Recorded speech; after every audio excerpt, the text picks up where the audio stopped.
Assalamualaikum warahmatullahi wabarakatuh.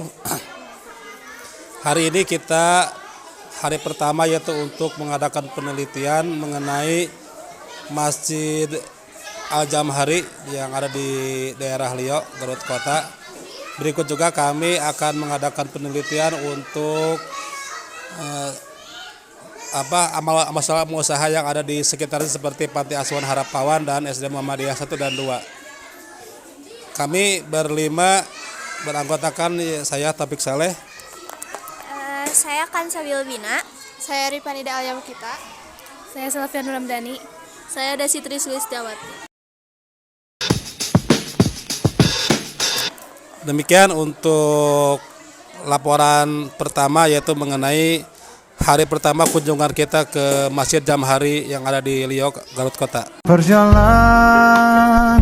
membawamu bertemu denganku, ku bertemu kamu. Sepertimu yang ku cari, konon aku juga seperti yang kau cari. Kukira kita asam dan garam, dan kita bertemu di belanga. Bagaimana cara SD Muhammadiyah Garut menjaga keseimbangan antara pendidikan umum dan pendidikan agama? Nah, terima kasih. Ya, sebelumnya saya ucapkan terima kasih ya atas kedatangan dari rekan-rekan mahasiswa dari IMDA ya, jurusan Bahasa Indonesia tingkat 1. Baik, perkenalkan terlebih dahulu, nama saya Ade Haris, SPD, selaku Kepala Sekolah di SD Muhammadiyah 1 Garut. Terkait dengan pertanyaan tadi, bagaimana menjaga keseimbangan ya antara pendidikan umum dan pendidikan keagamaan ya di SD ini. Baik, seperti yang kita ketahui, SD Muhammadiyah 1 itu ada di bawah Perserikatan.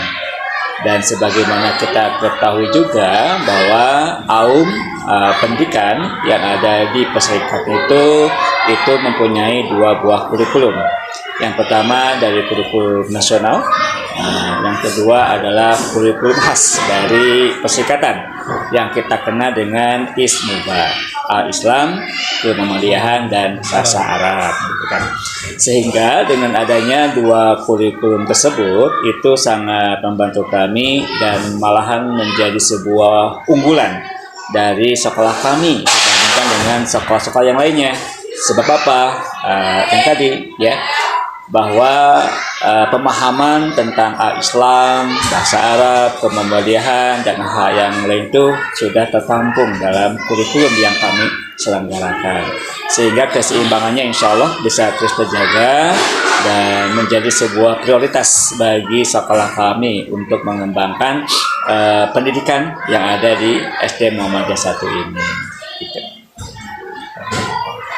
Bapak, di mana lokasi SD Muhammadiyah Garut pertama kali berdiri? Gimana? Di mana lokasi SD Muhammadiyah pertama kali?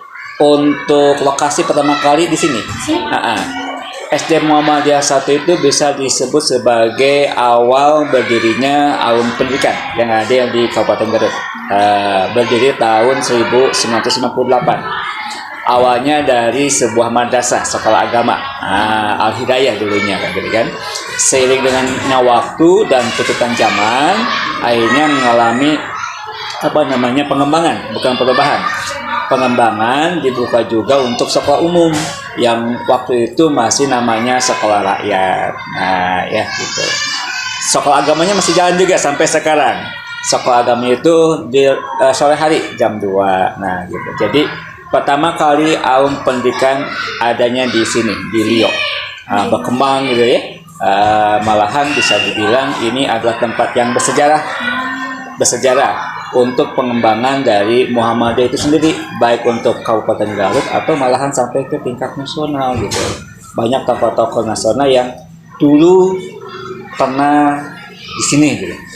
Jadi ini memang sebuah bisa dibilang situs Pak ya. Sebuah tempat yang sangat bersejarah untuk Muhammadiyah, terutama untuk di Kabupaten Garut atau Jawa Barat. Dan SD Muhammadiyah 1 adalah pionirnya gitu kan. Betul. bertanya ya, Boleh. bagaimana sih Muhammadiyah berkontribusi dalam pembangunan bangsa? Wah, kalau itu kita sudah tidak bisa dibicarakan lagi Bu ya, bahwa kontribusi Muhammadiyah untuk bangsa ini sangat besar sekali.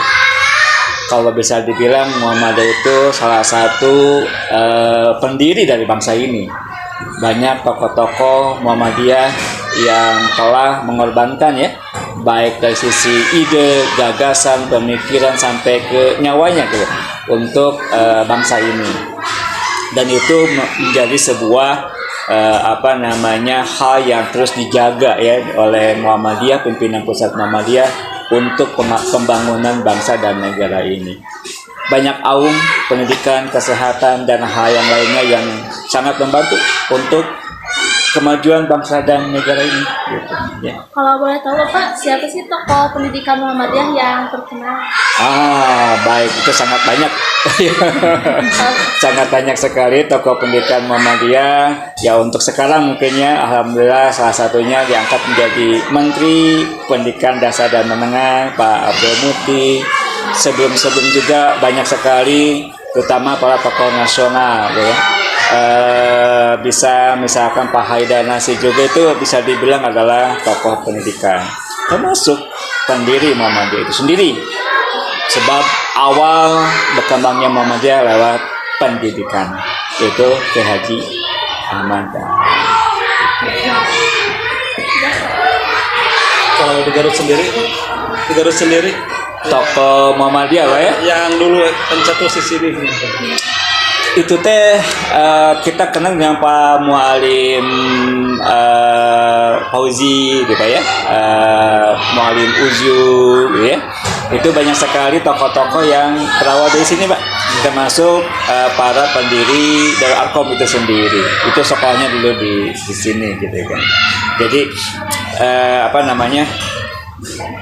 ketika kontribusi Muhammadiyah untuk bangsa ataupun dalam skup yang lebih kecil kabupaten itu sangat banyak sekali. Bertanya, bagaimana awal mula berdirinya klinik Muhammadiyah ini? Sebetulnya saya kurang tahu persisnya gitu ya, karena saya masuk juga sudah di tahun 2017. Jadi sejarahnya sih kurang pasti tahu, tapi jelas itu berawal dari yang saya tahu itu dari BKIA, Balai Kesehatan Ibu dan Anak, terus berubah jadi poliklinik dan sekarang jadi klinik pertama. Itu pun yang saya tahu ya, detailnya sih nggak tahu, soalnya masuknya udah jauh lah saya masuk ke sini gitu. Itu paling. Yang kedua, apa tujuan utama didirikannya klinik Muhammadiyah ini? Yang jelas melayani kesehatan masyarakat.